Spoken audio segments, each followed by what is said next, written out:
Welcome to Let's Talk Cars Radio, your automotive specialist. Be a part of the program today by calling 757-222-3705. That's 757-222-3705. Email your questions and comments to Dave at letstalkcarsradio.com. Now, here is the host of Let's Talk Cars Radio, Dave Palach.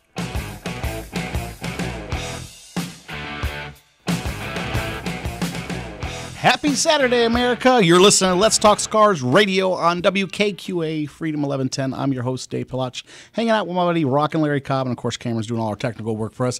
So hopefully you guys are having yourself a great start to the weekend.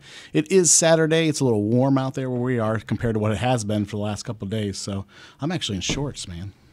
I see that. I'm loving it. You're taking the summer attitude. Yeah, well, the weather's good, and it's been nice, It's been one of those weeks where, the weather's been up and down, up and down, up and down. So It's going to rain tomorrow. I know. You don't remind me. I just washed my truck. It's going to get dirty again. So crazy week in car news and stuff. A lot of different things going on. People pointing fingers and calling names and you name it. It's been interesting.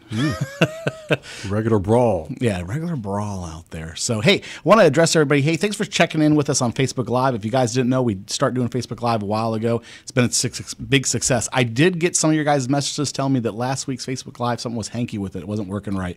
So people were trying to view and were having problems viewing, and I sent a message to Facebook, but they'll have to get it fixed. So it'd be helpful if they tell you what it is that's going wrong. Here's the thing with Facebook is there's no real, you just have to send a message and hope things get fixed. So kind of messed us up a little bit last week because I got a bunch of messages, hey, I'm trying to view the show and having problems. So hopefully they get squared away for this week. We'll know once we post the show at the end of this hour. We'll put it back up there for you guys, and hopefully everything's all messed up. But continue to like, continue to share, comment. You do it all. We're loving it. Like I said, viewership keeps on going up on Facebook Live, so it's been awesome. Yeah. So here we go. We knew this was coming. You ready for this? Uh-oh. And you know what it is because you and I were talking about it a little bit before we went on the air. The first autonomous vehicle DUI case. So I'd heard about that, but I didn't realize it was the very first. Yeah, it's the first one that's made it in the mainstream media. Let's put it that way. Okay. So here it is. Guy's driving a Tesla, and he gets into an accident. His defense was, I wasn't driving. I'm not driving on the influence. The car was driving. So what do you think? I mean, there's a lot of things that could go to that we knew this was. We talked about this. We've been talking about this for years. We knew this was coming. Indeed.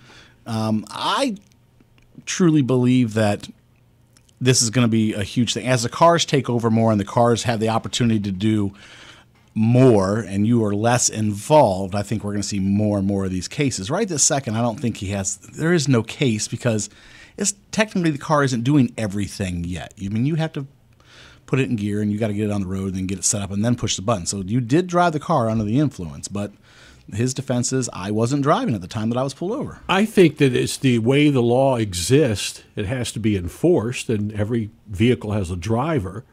But even as time progresses and we see more autonomous cars, they're going to have to hold somebody responsible if something bad happens. Okay, so let's look at it from this approach. We know what autonomous car direction they're going into, which is you're not going to have to do anything. You just basically click a button and the car shows up and you step in it and it takes you where you want to go.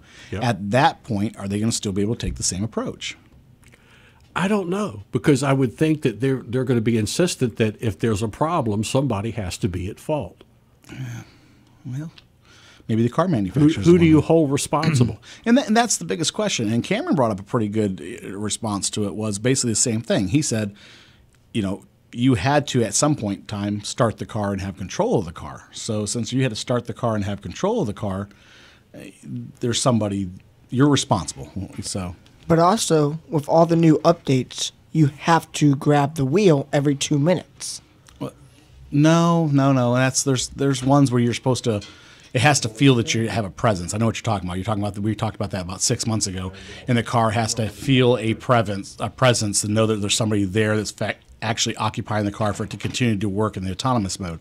But that's nor here nor there. At the point in time at this point, you still have to turn the ignition. You still have to turn on the car. Most of those cars, you have to get out onto the road and actually activate the system. So you have control of the car at some point in time.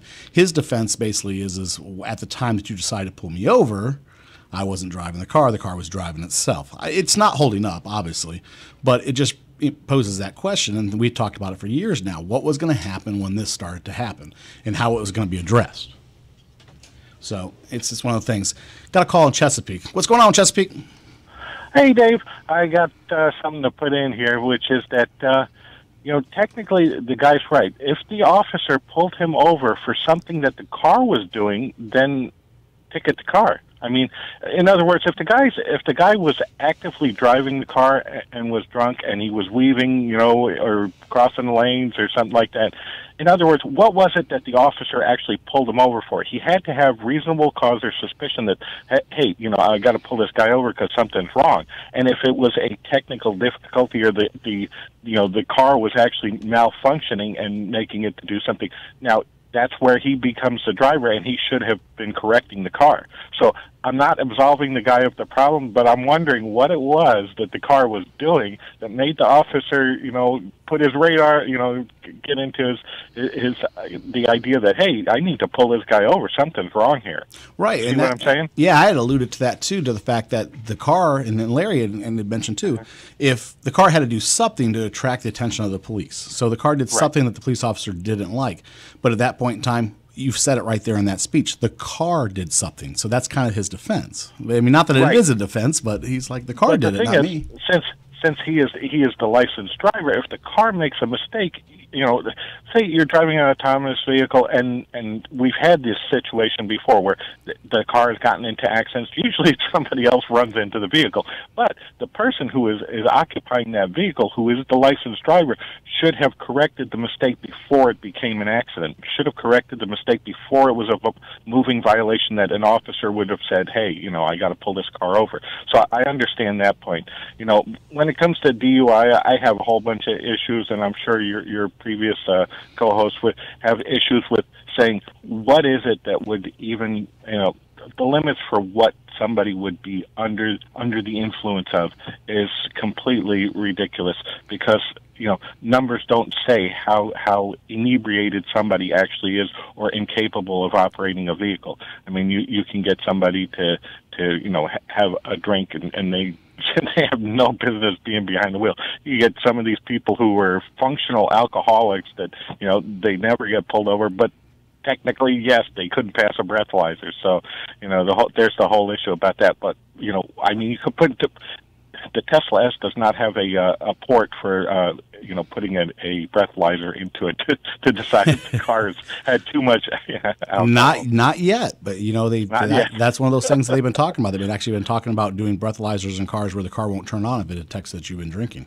Oh yeah, it's like I said, it'll be interesting to see how this goes on. But for this one, I think this guy is out of luck. If you can find out why it was that the officer pulled him over, I think that would be interesting to your audience to find out. Well, what was it that the car did to get the officer's attention? Oh yeah, I'm sure we have not heard the end of this. By far, I've not heard the end of this. But as soon as I find out, I will let you guys know for sure. Love the show. Keep it up, Dave. All right, bud. Appreciate it. You have a good one. Enjoy your weekend. Bye-bye. So yeah, it just goes to show you. I don't know. I'm on the fence with it just for the fact that I think my curiosity is high just for the fact of seeing how you use that defense and see if you can get out of it. I can see ripples coming from this. What about the personal injury industry with lawyers and suing the person who is negligent? Who is negligent if it's an auto-driving car? Well, it's no different. Okay, so if you own a dog and a dog bites somebody, the dog doesn't go on trial, you do. Kind of the same. Makes sense. Okay, same thing. You're the owner. Yeah, right. You're the owner. You're responsible. I mean, that's the easiest way to clear it up or shine a light on it. That makes sense. Yeah. So I don't know. Here's one for you. Speaking of drunk people, you're gonna love this one. Did you guys hear about the Florida man that was arrested for DUI for mistaking the bank teller drive-through for Taco Bell? No. Yeah. I guess in Florida, a guy was drunk, and he actually pulled into the bank and decided to place his order for Taco Bell. He thought he was at Taco Bell. So he sat there and got irate with them when, they couldn't get his food right and get it to him in a timely manner. And I'll take 2 hard taco supremes and a stack of hundreds. So, yeah, apparently I don't know how you confuse the two, but That guy get in trouble? I would say so. Yes, he was arrested. So okay. He mistaken the bank drive-through for Taco Bell, and he was trying to put his Taco Bell order in. You must be really drunk to do that. Right. You can't make these stories up. You know what I mean? It's like, even if you wanted to, you couldn't. Look, you guys heard me talk. Drinking and driving and stuff is, we joke about it, but it's not a joking game. I mean, people get killed and get hurt all the time and stuff. But I mean, really? I mean, like, that's what and here's the thing. You're going to be known as that guy forever. Even after you get out of trouble and do your time or whatever it may be, you're going to be that guy. Yep, that's your reputation. That is aren't you the Taco Bell guy? You know what I mean? There's no way to get around it. But, yeah, I was reading up on it. Somebody had sent me the story and stuff. I thought it was kind of funny. Another cool video that actually came out this week was, you guys know what an icebreaker is, right? For like a ship, an icebreaker. Yep. There's a video of a Russian icebreaker actually breaking through the ice while these guys are like sitting there fishing with their trucks out on the ice. I mean, the thing comes like within 5 feet of them. I mean, it's a huge ship, and it's just busting through the ice, and they're just sitting there like watching it like, like it's normal. I've been running for my life. Yeah, that truck's going to sink. No, I guess so. It's because it's so cold. The ice just basically, as soon as they break it, it kind of freezes in place. Okay. As soon as they break through it. But I mean, it's a big, huge ship. I mean, think about like a carrier-sized ship breaking through the ice, and it's like within 10 feet of them where they're sitting there at their trucks just watching it go by. Yeah, they got their trucks out on the ice. Yeah. There's no way I would ever do that. It's just like, I'd want to keep my truck. no, it was normal to them. Like, it wasn't. They weren't like overly excited. They're speaking Russian, so I can't understand what they're saying. But they're not like overly excited or anything. I mean, there's this big, huge ship, and they're standing within 10 feet of it. As it's just. I mean, it's not like it's going slow. I mean, it's breaking through the ice at a pretty good clip, and it just goes right on by them while they're sitting there watching it. They're just staring up at it as it goes by. I was like, it was a video that somebody sent me. I mean, first of all, we see videos all the time, people driving their vehicle out on the ice and it never works out for them. So, I mean, not that this is a situation. Obviously, it's pretty cold and it's refreezing very quickly, but still, I mean, could you imagine just sitting there with your kids, ice fishing, and here comes a big, huge ship? Wave at them and continue fishing. Well, here's the thing. You could see it coming. I mean, it's not like it snuck up on you. Yeah. You could see it coming from far away. Even if you couldn't see it, you could certainly hear it. You can see it. It's the size of like an aircraft carrier. I mean, you see it for miles and miles and miles away. Crunching through ice, it's making a lot of noise. Yeah. I don't know, man. Having this show opens my eyes to so many things that just makes me go, I have no idea. I mean, like, I don't know. Anyway, here's what we're going to do. We're going to take a quick commercial break. When we come back, we're going to get to a reader's letter. We'll talk to you soon. You're listening to Let's Talk Cars Radio with Dave Palach here on Freedom 1110 WKQA. Your vehicle has let you down and you need to get it moved pronto. Who do you call? Quality Towing and Recovery in Portsmouth. Whether it's a breakdown or auto accident, Quality Towing and Recovery will be there quickly to solve your problem and with courteous service and reasonable rates. When you're stuck, don't worry about it. Call Quality Towing and Recovery in Portsmouth, 237-5050. That's Quality Towing and Recovery, 237-5050. This is an important announcement. If you're between 50 and 85 and worried about your loved ones, you can still get affordable life insurance for peace of mind. My life insurance coverage is guaranteed, and I was not required to get a medical exam. I had high blood pressure and diabetes, and I got my coverage with one telephone call. No exam necessary. I'm a smoker, and I wanted to take care of my family. I called to get my life insurance and my affairs in order. I wanted to do the right thing. Call Final Expense No Exam Insurance. Your rates are guaranteed and will never increase. I called and learned that this insurance cannot be canceled, even if you get sick or gain weight. And there are no restrictions on how my beneficiaries use the money when I'm gone. Don't wait until it's too late. Call now and get peace of mind for you and your family. Call 800-521-2898. 800-521-2898. 800-521-2898. 800-521-2898.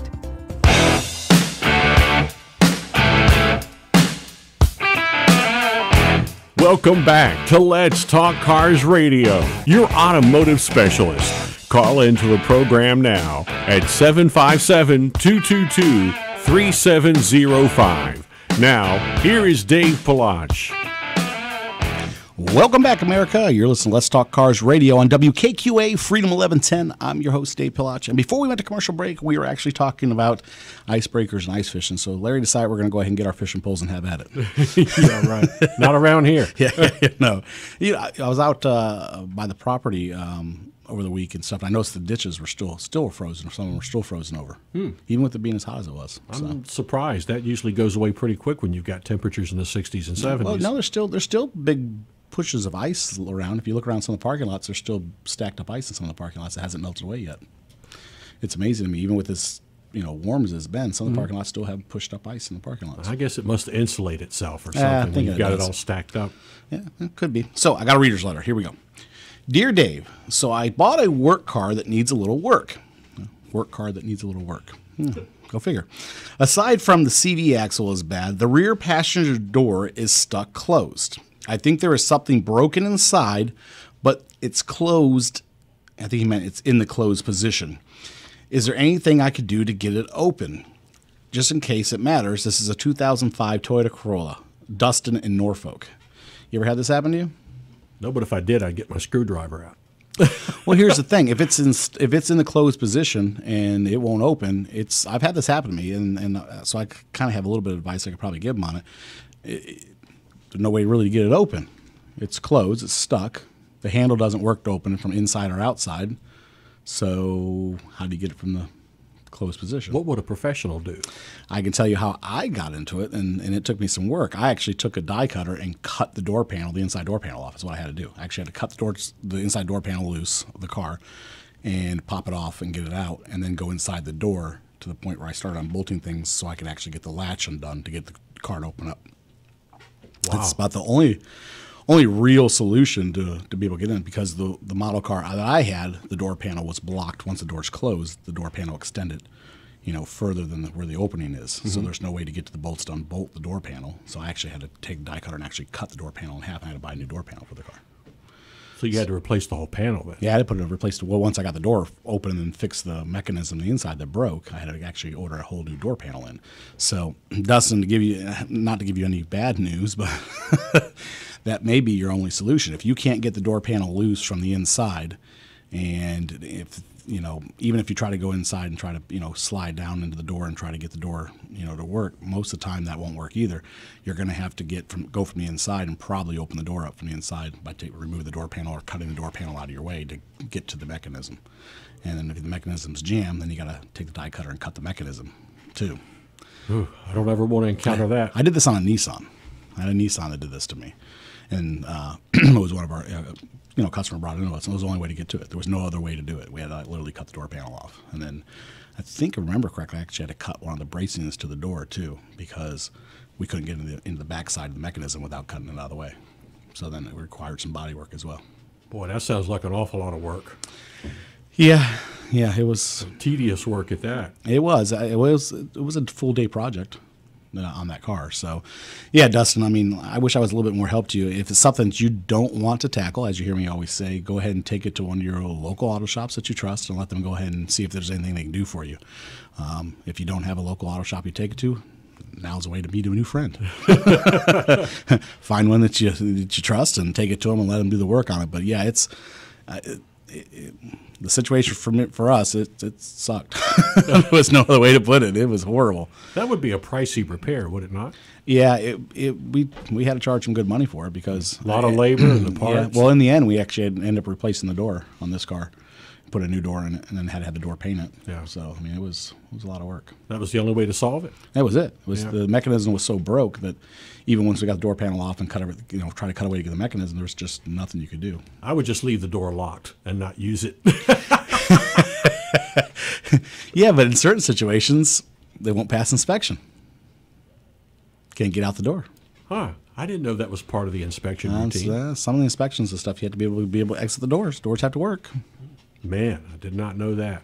Yeah. I know about the mirrors and lights and all the other stuff, but I didn't know the door had to open and There's close. a lot of things that go into state inspections that people don't realize. It never, ever even dawns on them that this may be something that would fail my car. Well, they got a big list posted up on the wall of the garages where they do it of what they're looking for. But some things just elude people for the fact. State inspection is one of the trickiest business to really be into because, you as a customer, you're bringing your car in for state inspection and you just assume that you ride and drive and it goes down the road, everything must be okay until somebody starts, really putting an eyeball on all the components. And it goes back and forth. Trust me, there's more arguments when it comes to state inspection. And, well, I'm sure you've dealt with it in your lifetime. Oh, I certainly have. And because I always would rely on that list to check those things myself first before I took it in. Yeah, there's a lot of things on the list, though, that you can't check. You know what I mean? It's a lot of stuff that has to do with the undercarriage of the car that you can't check. That is true. And I've seen creative ways for people try to get past state inspections. Yeah, I wouldn't check the brakes. I'm not going to pull a wheel just to look at the brake. Really? Yeah, no. I do. Yeah, I don't. Well, I'm that guy, too. That was too much work. Yeah, I'm definitely that guy. I'll check the brakes, and I check a lot of that stuff before I take it in for state inspection. Anything that I really know, I give the car a really good shakedown. So that's I just figured that you went by that list and that the technicians went by the list that's posted. That state police has posted. They do, but it's, there's certain things that go above and beyond for state inspection you're supposed to be looking for, like people not understanding the whole airbag thing and stuff like that. You know what I mean? That always is one of the biggest things. Well, the car rides and drives, and why does it have an airbag when some cars don't have airbags? It's because if it's there, it needs to be functional. So if the airbag has been deployed, will it fail if you haven't fixed it yet? No, you can take, now I don't know if it's changed, but you used to be able to take, you could remove the airbag and the car would pass. Even if it was an airbag-equipped car, you could take the airbag out of the car, and then it would, pass inspection because it wasn't there to accidentally deploy. Man, so, yeah. I had a van years ago that the inspector told I had a light that wouldn't work. Right. I mean, they had the tail lights, but it was an old van that I bought and fixed up. And he told me, he said, just remove the light and put a reflector over where the light was on both sides. It looked nasty. Yeah, that was hokey repair. But it passed inspection and I could continue to drive it. Oh Lordy! I can't rig my vehicles up. I gotta fix it right. I'm more interested in getting where I'm going. I don't really care how it looked. I know. I'm aware. I am aware of that. So you and I were talking a couple of weeks ago. It looks like the Barkleys are going to be back. Remember the Barkleys? Mm-hmm. The Subaru's dog tested, dog approved. So they got a new commercial. The Barkleys. Have you seen it? I've seen a bit of it. It came to me in the little press package thing that I opened up. So I just kind of clicked on it and started. And I was like, oh, we were just talking about that. So we should be watching for that. Yeah. So apparently that will probably be running during the Super Bowl commercial, I'm sure. I imagine. Yeah, it definitely will. Hey, there's you guys, I'm sure everybody had to see this. You guys see the video of the bus in Massachusetts sliding down the hill? I didn't. I don't think I saw that. Yeah, school bus. So right after we were here complaining about schools being closed down and icy roads, and everybody had their views. Remember, we went all through that. Here's this video that comes out of Massachusetts of a bus trying to go up a hill in a neighborhood, and it gets going, and all of a sudden it just loses traction. It slides back down the hill, a full-size school bus, and it's coming down. It actually gets to the point where it turns completely sideways, the road length, and starts sliding down the road lengthwise. Was there children on the bus? There was children on the bus. Yes, there was. If that car was not there to stop that school bus, it would have flipped. Yeah, it may very well. So there was a car that actually deflected off of, which I think is what brought it to its final resting spot. But go check it out if you guys haven't seen it. Just put in sliding bus in Massachusetts. And, it was pretty much like every news media. I got the story sent to me, and then before I knew it, I saw the video like on every news channel there was. So, but, it just, look, there is a reason why they make the decisions to close schools. Yep, absolutely. That being one of them. So, Hyundai is recalling 88,000 vehicles for a fire hazard. The 06 Sonata and one of their SUVs, the Zura, is that what it's called? Is being recalled. So, if you guys have one of those, you might want to go check it out. What's the source of the fire hazard? It says something with the power steering, so like water dripping on one of the electrical components, which causes a fire or something. So, it was a little vague in the information I got, but it's worth mentioning. If you have one, it's time to definitely call to see if it affects yours. Now, you guys know we talk about recalls all the time. And I've said I'm guilty. I don't rush right away. But if you have a recall on your vehicle, you need to get it taken care of. There's a reason why it's a recall. So I know people ignore them, and never take them in. But you need to, especially when it was like the airbag thing. That mystified me. The airbags are killing people, and you still haven't taken your car in to have yours checked. So. Well, I've been guilty of that, but it depends on what the problem is. If I got one that my airbag might go off or deploy, then yeah, I would pay attention to that. But a tire pressure monitor probably wouldn't make you. No, budge. I mean, I would probably do it sooner or later, but I would. Here's another one. Ford finally steps up and claims that the Focus RS engine problem, they have a solution for that. Remember we were talking about, so the Ford Focus RS, their little rally race car kind of thing that they created. I'm not big into them, as you can tell. You can hear in the tone of my voice. Was blowing head gaskets. Brand new, right out of the dealership, they blew a head gasket. And Ford wasn't really doing anything about it. They didn't issue a recall for it or anything. Well, they haven't really now issued a recall. It looks like customer service department has gotten involved and they're trying to make everybody happy. So it looks like they're going to start taking care of them. There's repairs. So, but if you remember when we first reported on it, a lot of people had these things and they're just sitting in their driveway and they couldn't do anything with them because they just bought them. They blown a head gasket and Ford wasn't jumping to the plate to try to solve the problem for them. What if they overheated? There's something going on, something in the design or something. That's I read the blog and I went onto the forum page for the people who are into these cars. And, because that can be a pricey repair too. I've been through that. Well, yeah. Well, some of these catastrophically destroyed the motors. I mean, it wasn't just the head gasket; the motors just detonated. You know what I mean? So you got a brand new car you just bought. You're making a big payment on it, and it's then you're really holding the bag, aren't you? Yeah. And it's a big piece of junk. Well, you bought yourself basically a rally race car. Is really what you bought yourself for the road. Yeah. So. No different than some of the disclaimers on some of the cars we've talked about. You buy these cars, and there's disclaimers to go with them.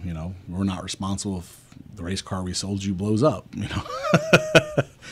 If that's the case, you and I need to get in the race car business. We'll just build something. If it blows up, we're not responsible. Yeah, then it's all on you. It's all on you. You were buying a race car.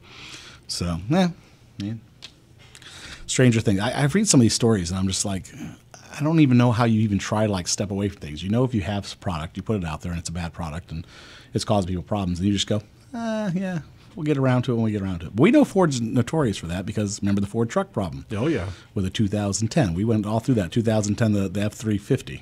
You did that most gleefully, too, as I recall. Yeah. Look, what's right is right. What's wrong is wrong. And if you decide at some point in time that you don't want to take care of your responsibilities and I'm somewhere involved, there's probably a good chance that it probably won't work out very well for you because I have one of these things in front of me. And I know how to use it. It's a weapon. So, got another reader's letter. Here we go. Hey guys, quick question. I keep hearing what could be described as road noise or wind noise when I drive. I never heard this. I love people wrote. They don't. I should edit their letters for them. I don't. I don't. I just read them as they write them. I know what he meant. I never heard it this loud before. I keep checking for the windows as if I left one cracked. This noise is driving me nuts. Brian in Virginia Beach. It could be anything, Brian. I mean, okay. So if you're hearing road noise or something like that, my first question is going to be: did you just have a windshield put in? If you just had a windshield put in the car and they didn't get the seal right, that's where you could hear some wind drag coming through there. One of the seals around the windows where the window rolls up could be bad. Depends on what year the car is. I didn't get a year on the car from you. But what I would do is I would probably take it down to a repair shop and have them check all the seals around the doors to make sure you don't have a seal that's gone bad. Like I said, check to see if, you'll know if you just had a windshield put in, maybe it isn't sealed right. So if you're hearing wind noise all of a sudden you didn't hear it before, something that's obviously changed. The characteristic of something has changed if it's now louder to you. I one time had some wind noise in my truck, and I actually found that the driver's door seal, the way it was right around where the mirror was not tucked all the way back onto the pinch weld. So air was coming through there, and you could hear it, which changed the audio in the vehicle, obviously, of the wind noise. I got a problem like that in my car. I just haven't bothered to look for it yet. Do you? Yeah. You hearing wind noise? Yeah. It sounds like the window's not rolled all the way up. Yeah. But it is. Yeah, usually it's a seal that's been rolled or tucked or maybe nudged or something like that. Nissan used to have a problem with that. The seal that goes around the pinch weld inside the door would come loose all the time. It would just kind of let loose a bunch. I had a car that did that too, but I can't remember what car it was. And a lot of times that's where the wind noise comes in. Also, if the car was ever damaged, if you just bought this car and it was new or it's old or whatever, if the car had any body work done to it, and one of the seals they put on is the glue they put on with it came a little bit loose and the seals moved a little bit, well then you wouldn't have known. You know what I mean? So it's not. That would be what would change. So, hope that helps. It was kind of, it's one of those things that it really could be just about anything. One other thing to note is if you just had any work done on the car where they had to do anything down by the firewall, where the rubber grommets are, if they had to change any wiring or anything like that down there, or if you just had something installed and they moved one of those. I had that happen once on a Volvo where the rubber grommet moved just a little bit. So when the car was driving, the wind was pushing against the firewall, and you could hear like road noise because that rubber seal wasn't totally popped in its little hole. I guess you just have to look at everything. It is. That's one of those questions. You have to look at everything. And one of the things we have to look at is some commercial breaks. So we'll talk to you soon. You're listening to Let's Talk Cars Radio with Dave Palach here on Freedom 1110 WKQA. Your vehicle has let you down and you need to get it moved pronto. Who do you call? Quality Towing and Recovery in Portsmouth. Whether it's a breakdown or auto accident, Quality Towing and Recovery will be there quickly to solve your problem and with courteous service and reasonable rates. When you're stuck, don't worry about it. Call Quality Towing and Recovery in Portsmouth, 237-5050. That's Quality Towing and Recovery, 237-5050. There's no question you need omega-3s. But which form should you take? Fish oil or krill oil? Scientists have debated this for years. Luckily, there's a new solution to satisfy everyone. It's called Krill Omega 50 Plus. It combines ultra-pure fish oil and joint-soothing krill oil together in just one tiny pill. It's so powerful, it can promote the health of your heart and your arteries. And if that wasn't enough, it can also boost your joint comfort in just days. We're so sure Krill Omega 50 Plus will work for you. We'll even send you a free bottle to put to the test. The debate is over. It's not fish oil or krill oil, it's both. And now it's free. Just pay $4.95 for shipping and claim your free bottle. Call now. 1-800-691-1927. 1-800-691-1927. That's 1-800-691-1927.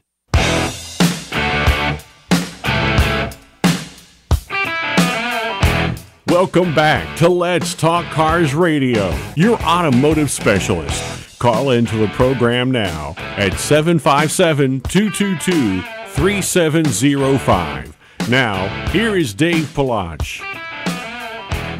Welcome back, America. You're listening to Let's Talk Cars Radio on WKQA Freedom 1110. I'm your host, Dave Palach. If you were with us before we went to commercial break, we were covering all the different things and readers' letters and stuff. So I got a cool one here for you. Nissan is investing into the idea of self-parking slippers. What's a slipper? You know, you wear a slipper on your foot. You've lost me. Yeah, I know. I did purposely. All right. Do you wear house slippers? Yes. Okay. Do you ever kick them off your feet and then they're not exactly where they're supposed to be? Yes, indeed. All righty. Well, they're investing into the idea of when you kick them off the feet and they're not where they're supposed to be, they have a little computer chip and little wheels on it, and they'll drive themselves and park them right where you've told them to park themselves. Then I would put them on, the wheels wouldn't retract, and I'd slip and fall. See, that's what I thought. I thought the same thing when I saw them. I'm like, that's exactly what would happen to me. But apparently, this isn't the first time that Nissan has done something like this. If you remember, Nissan did the self-driving chairs a couple of years ago. Mm-hmm. Remember the conference chairs, and they were able to like reset themselves and stuff. Right. So now it's slippers. I don't see a market for that. I don't see a market for it either, other than the fact that it's just we're talking about it. So if I kick my slippers off and they don't go where I want them to, then I just pick them up and put them where they belong. Well, you won't have to do that anymore. They'll do it themselves. It's one of those things. Okay, so what marketing team was like, slippers? Here's the thing. It's working. We're talking about it. And they got their name in the news. No, it's not working until they start selling them. Right. They got publicity, but it's not working till they sell them. Well, speaking of publicity, it rolls us right into the next story. Elon Musk of Tesla, if you didn't know who he was, but most people do, is doubling down and offering his salary as a bounty. That's all poker related. Did you get it? Mm-hmm. If he doesn't meet his set goals. So basically saying all the news you're hearing of us falling behind and doing that, it's all rumor. And if we don't hit our set goals, you can just don't pay me. You get to keep the car? Well, no, that's not what he means for him. him. For his salary? For his salary, as far as... I got a feeling that's not going to impact him very much. No, it's probably really not. But It's an interesting, and we're talking about it in the news. Yeah. Any publicity is good publicity. I guess that's one way to shut up the naysayers, huh? It is. Yeah, basically. Well, here's the thing. So they've been on the news this week again about the Model 3 falling short and not making its demand. And their rebuttal to it is you're going to love this because I thought it was funny. So when the news reports things that you don't want to report, what's the news saying? What do we call it now? Fake news. Fake news. Yeah. That's right. That is their rebuttal. That's fake news. Yeah. Hey, it's easy. Well, right. You just move on. You just say, hey, that was fake news, and you just don't address it anymore, and you move on. Wow. So, yeah, that's what they're basically saying. They're like, look, we're not falling behind. We're not doing this. Tesla's doing great. It's all fake news. And on top of that, I'll bet my salary that we will hit all of our projection goals. They've got lots of orders, right? They do. Then what's the problem? So what they're saying is they're delayed in being delivered, and then that the fit and finish isn't what they're supposed to be. We reported on that a couple weeks ago about people complaining about the interior being a bait and switch on the interior. So, you know what I mean? This is basically one of those things of saying, it's fake news. Yep. It isn't happening. Don't care what you say. That didn't happen. I didn't say that. I don't care what my tweet says. I didn't say that. You misinterpreted what I said. Yeah, so that's where you're at with that. I'm going to move on. I think I beat that horse to death. What else is there to say? Yeah, there isn't much. So how about tracking license plates? So there is the device on the back of police cars now, and then more of them get in where they can actually scan your license plate as they drive down the road. And as soon as it scans it, it will actually pull up information. It'll tell about your criminal record. It'll tell you about your driving habits and stuff like that.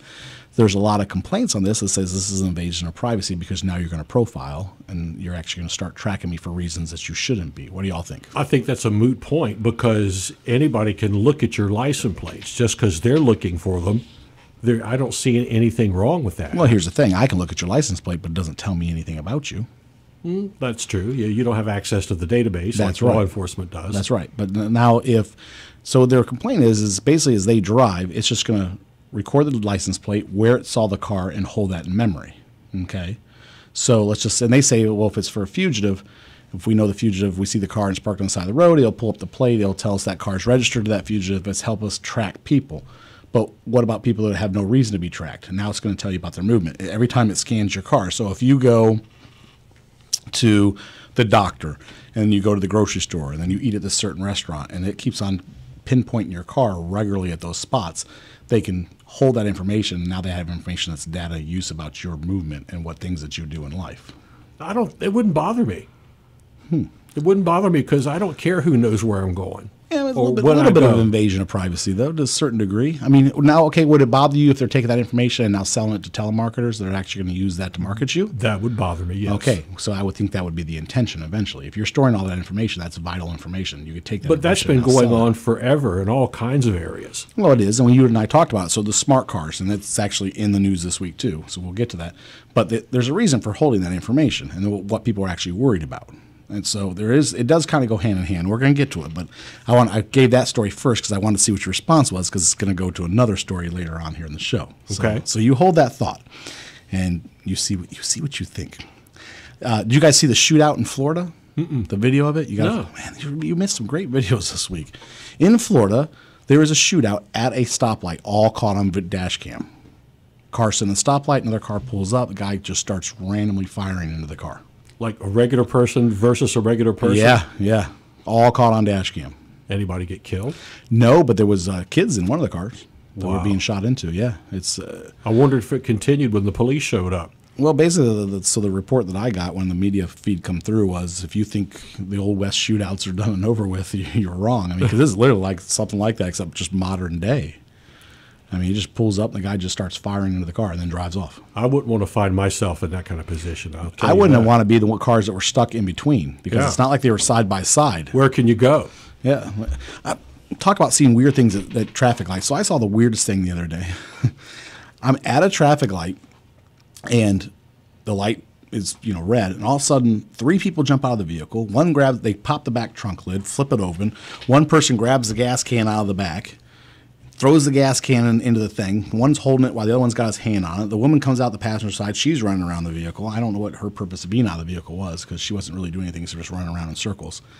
And it looked like the weirdest like pit stop, like on the regular traffic streets. And this is all while they were stopped at a light. All while they were stopped at a light. 3 of them out. One guy's got a bottle of water and he's washing something out like aggressively on the side. And he's craziest thing I've ever seen. I was just like, and it, you can't. I was like, well, look at these idiots. You'd have to be a passenger in the car to know what that was all about. Yeah. I have no idea. I understood. I could understand the guy getting out because he thought he was going to run out of gas and putting gas in the car. The other two, what they were doing, mystified me why they were even out of the car. Were they all back in the car by the time the light turned green? Yes, but the car did not pull away from the light. As I went and drove by it, I could hear the engine going. As I went by, and I went, "Oh, guess that didn't work." Wow. Yeah, funny things you see at traffic lights. I was just like, I never get to see that kind of entertainment. I see entertainment like that all the time. So I'm over here sitting here. I'm like, how did you know that car was at the stoplight and when to pull up? Are you talking about for the shootout? Yes. The police officers told them. I don't know. I don't know. Like so, well, yeah. You knew the car was there because you read the license plate. Because you read the license plate. Freeze in place and duck. Yeah. No kidding. So, got another reader letter. Here we go. Hello there. I have a question about DIY bed spraying. Have you guys ever tried this, and what is involved? How does it hold up, and how much is involved in actually applying this product? I'm toying with the idea of doing it myself. Dennis in Chesapeake.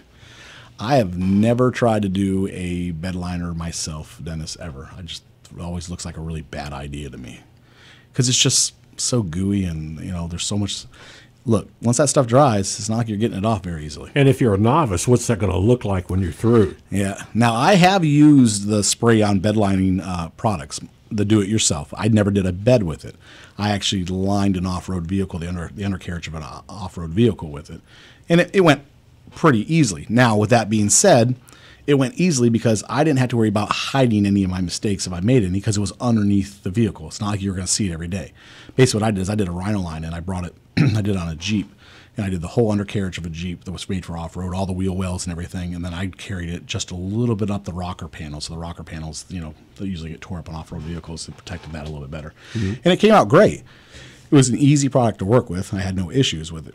But I can note that I couldn't imagine doing my own bed in my truck because there was points where, I ran into some issues where it was a little harder for me to navigate because I don't do it all the time. It's not like, what sounds weird to you, but trying to hold the spray and try to turn it the right way and get it to shoot in the direction you want to while you're having to be like in a weird position.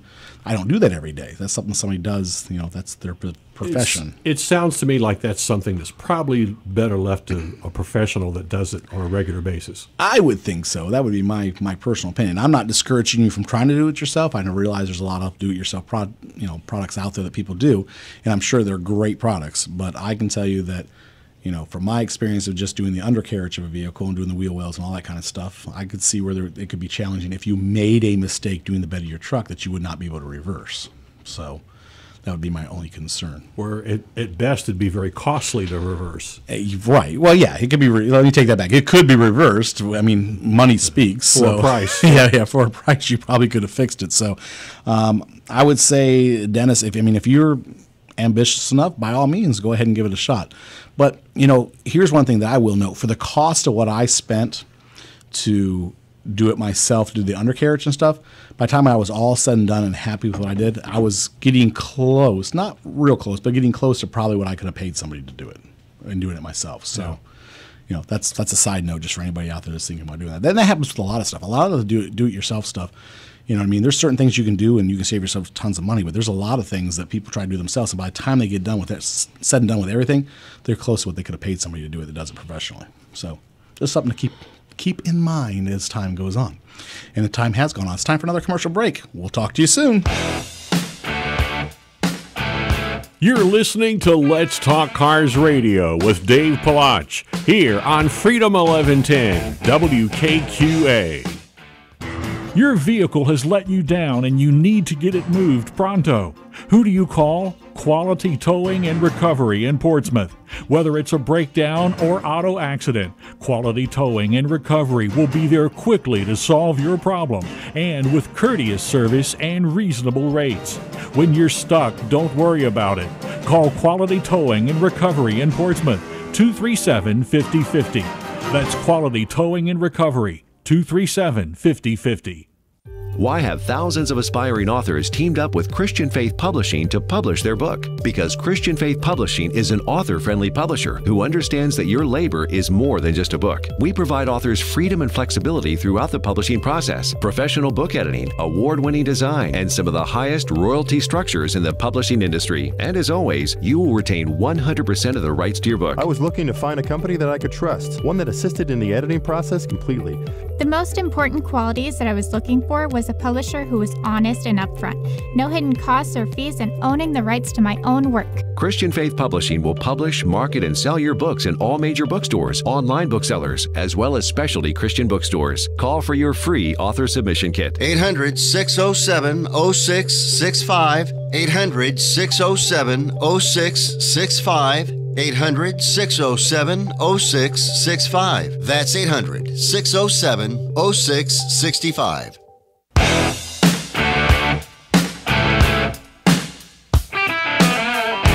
Welcome back to Let's Talk Cars Radio, your automotive specialist. Call into the program now at 757-222-3705.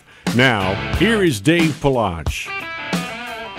Welcome back, America. You're listening to Let's Talk Cars Radio on WKQA Freedom 1110. I'm your host, Dave Palach. So before we went to commercial break, we were answering the letter about do-it-yourself bed spraying. Like I said, I can see how that could go wrong. The job probably better left to professionals. Yes, could very well be. Hey, so you've seen the movie Bullitt, right? Actually, no. You never seen that movie? I'm familiar with it, okay, but I've never seen it. So there's a car commercial trailer that's actually out, because they built the new Bullitt Mustang that's out for sale now. And they kind of did like a clip. The commercial's almost like a clip from the movie they redid, so it's kind of cool. Go check it out if you guys are into the Ford Mustang and the Bullitt Mustang and stuff like that. If you ever seen the movie, it's kind of cool. Mustang's like going through the parking garage and they're looking for like the last parking spot, and it's kind of done like the way that the movie was filmed. So it was kind of cool. Somebody sent it to me. It was kind of neat to check out. So if you're, like I said, if you like that kind of stuff, you might find it cool. Nothing like an entertaining commercial. Huh, man, you were just a segue today, let me tell you. So speaking of commercials, so we were talking about car connection and how everything comes together. So marketing and taking a license plate and then using that information and stuff to market it. So there is a company out there, and we've talked about this before, but there actually is a big push, that they actually want to start running commercials on your nav system. So as you're driving and you have a navigation system now in your car, now there'll be commercials to run across the navigation system as you drive. The problem I have with that is you have no say-so. That's my issue with it, too. So, I mean, I don't know, it's still new technology. They're still messing with it. And we've talked about it before, just like running the commercials across the windows of your cars. Mm-hmm. We talked about the window of the car now having electronic built into it where they can actually run it's like a TV. Your basically windshield of your car and your side windows are now TV screens. And when the car comes to a stop and it's parked in a parking lot, they can run commercials on the windows of your car while it's parked. So that technology does exist now. Now we're talking about running commercials on your nav system. So, say you're driving and you go by Cheesecake Factory. A Cheesecake Factory right before you get to that location could pop up on your screen if you just so happen to be looking for a place to go eat. I wouldn't like that.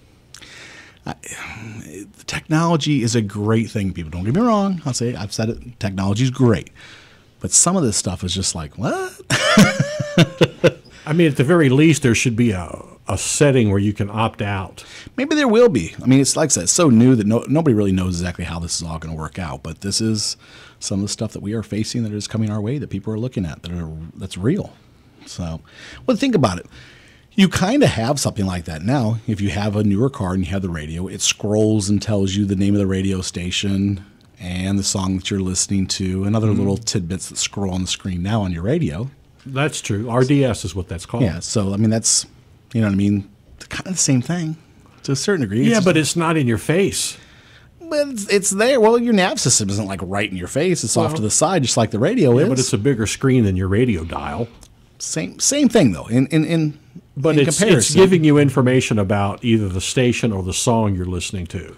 Right, which is advertisement. Well, but I kind of get that. Maybe it's because I'm biased.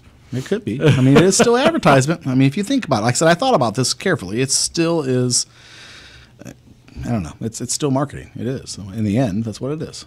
Because, I mean, you could flip the radio stations and you get a song in your car and you you didn't really pay attention to what station it's on, but as soon as it starts scrolling, your eyes get drawn over and you go, oh, well, hell, that's WKQA. You know what I mean? There you go. See? There you go. Yeah, you never know. Oh, so here's another patent. There's a little crazy stuff coming out. How about a patent for car sickness cure? So you like getting car sick while you're riding? Yep. So somebody has actually put a patent in how to cure that. So there's one thing is actually it's built into the windshield of the car, and another patent is it's done with a set of goggles you put on, which will keep you from getting car sick. Wonder if that works. Well, apparently it does. If you put a patent in for it, maybe it does work. Why not just close your eyes and make the car sickness go away? Well, Dawn gets car sickness. Yeah. So if she rides in the back of a vehicle for a long period of time, she gets car sick. Now, if she's in the front seat, passenger seat, she does okay. But sometimes if it's a longer ride, she starts to get car sick. I used to as a kid. I guess I grew out of it. I've never experienced that. Really? Yeah, Oh. I've never had car sickness. I've never had motion sickness. I understand what the symptoms of it are. He gets, Cameron gets sick. He gets motion sickness. So he knows. Dramamine. Yeah, there you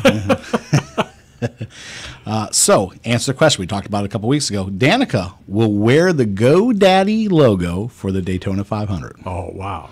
So, she did find a ride. Looks like she's going to be racing for Premier Motorsports with the GoDaddy logo again for the last time.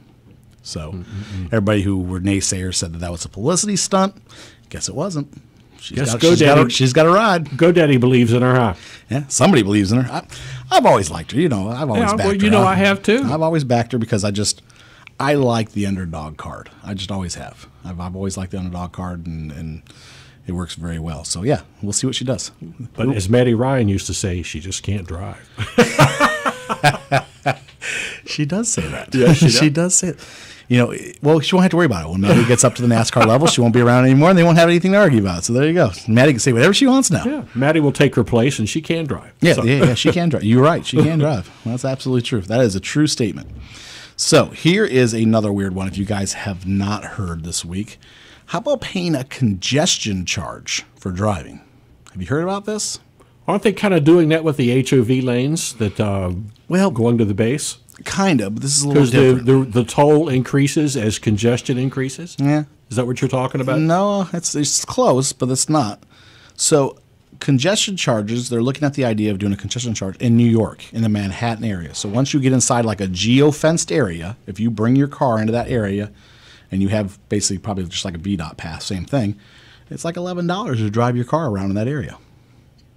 And you're still dealing with the congestion. Well, that's what they're trying to do is keep the congestion down to a minimum because some people may not want to pay that $11. Because if congestion was bad and I could pay a toll to avoid the congestion, I'd be more prone to do it. Well, here's the thing. You're going to be in the city, so there is no other route. But what they figure is if it'll keep needless cars from driving in that area because they won't pay the $11 unless they absolutely have to be in that area, which will keep congestion down. You know the average mile per hour in Manhattan's for like 4.7 miles an hour? That's it. I would be surprised if it was higher than that. Yeah, it's 4.7. So what they do is the congestion charge. If you want to bring your car within inside this fenced-in area and you cross into that, boom, you get hit with like $11.25 charge. And if you don't have your Easy Pass, they're going to take pictures of your license and send you a bill? I'm sure, probably. So that's the way. So I mean, think about it. It's interesting. They're talking about Uber and Lyft and all that kind of stuff. Basically, it'd be anywhere from $2 to $5 additional charge for those areas too. Yeah. If they're inside that area driving around. I don't know how that's going to work. I don't like the idea. Look, I'm already paying taxes driving those roads. Now I got to be triple taxed to drive my car in that area? I really wouldn't like it if there was no alternative to avoid the toll. Yeah, well, there is no. That's the part that would. If you come inside that fenced-in area, that marked-out area that they're going to do it, it instantly charges you. That's not going to be very popular, to say the least. No, I can see how that would definitely cause a lot of problems. A lot of moaning and groaning. Yeah, speaking of moaning and groaning, you are on point. How about handing the keys to a $300,000 vehicle to the wrong person in valet? I'd hate to be that guy. So in Florida this week, valet handed the keys to a $300,000 Ferrari to a couple when they came out, and the guy insisted that was his car and he just lost his ticket or something. So valet believed him, gave him the keys, and the guy and the couple drove away with the car. Problem was, not their car. Well, the police would find him sooner or later. They did. They did. Was the car okay? Car was okay. The guy's defense was, I met this girl at the party and I was trying to impress her. That was his defense. That's no defense. Not to mention they found marijuana and cocaine on both of them when... Now it's really not a defense. Right. When they pulled him over.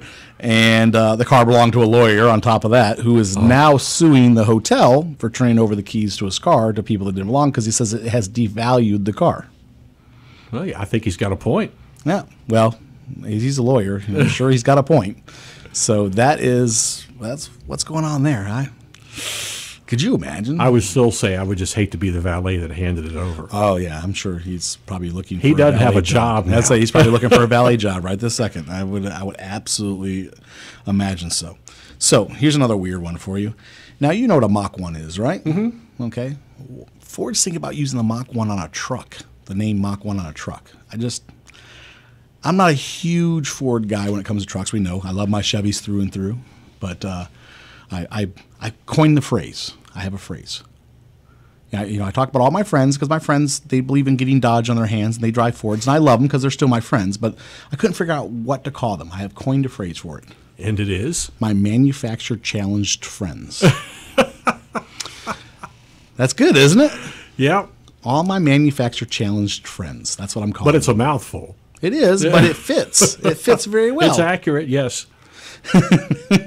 I could call it my MCFs. Yeah, there you go. All my MCFs out there. Reduce it to an acronym. There you go.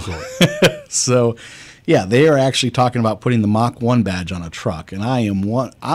Look, I'm not a big, huge Ford, Dodge fan. Like I said, I'm Chevy through and through. But when it comes to muscle cars, you guys have heard me say 1,000 times. I don't care what you drive when it comes to muscle car. You're still cool with me because muscle car is a different category than anything else. But I don't believe in taking an iconic name like Mach 1 and throwing it on a truck. You just don't think of a truck as a speed demon. Well, you don't, and that's what Mach 1 kind of represents. That's what it, yeah. I mean, even have the Mach 1 Razor. I mean, yeah. All those blades go faster. Yeah. See, you know where I was going with that. So, I don't know. We'll see where they go with it. I'm not in favor. Let's put it that way. I think it's kind of silly thing to do. It's such a great name to throw. I guess that's a name they own. So let's just use it for something else. Hey, how about this? Why don't you build a Mach 1 Mustang and throw it on that? Wouldn't it make more sense? I mean, wouldn't that be the easiest approach? And last but not least, because we are coming to the end of the show, how about RoboCop? Anybody heard this story? Could be a real thing. No. So y'all remember the movie RoboCop, right? Indeed. Okay. Well, now they are thinking about building RoboCop police cars. The police car does it all. There is no officer, and it does it literally. It will be smart enough to pull you over, issue you a ticket. It's even smart enough to find good hiding spots during traffic situations to hide itself so it's not spotted well enough so it can actually issue tickets and catch you speeding. Now, I know. I don't know how that's going to work. Yeah, I see the look on your face. See, I have the advantage, people. When I talk, I can see the look on their faces. You guys can't. You can just hear our voices. So the dead silence sometimes is somebody looking at me crazy. So this is a real thing. Now, this is where car connectivity that we've talked about gets interesting. So we've talked about them wanting cars to be able to talk to cars. You've heard me talk about this over and over again. So the police car can talk to the speeding car to gain the information to build its case to know that the car was speeding, because it will access this computer. The computer will relay back to the RoboCop car its actual speed it was traveling at, so there is no deniability that I wasn't speeding. And so there would be no need to pull the offending car over? I would think so. It'll pull it over, but then at that point in time, it'll just computerly issue a ticket, which will probably go through the computer system of your car and then issue a ticket on your... And kick out of the printer on your dashboard. Something. I don't know. Isn't that crazy? This is crazy. This is the craziest thing I heard all week. It is. So... Sky's the limit on imagination. Well, I mean, it's smart enough to hide itself from you, too, so that it can catch you speeding. That's the scary part. So I will let you guys chomp on that for the whole week. That brings us to the end of the show. It is an awesome weekend out there. Like I said, a little warmer than it has been out there on a Saturday. Get out there and enjoy yourself. Tomorrow is Sunday. As I always tell you, turn off the TV, spend some time with your kids. They will love you for it. Take them to a car show. We're out of here. We'll talk to you soon.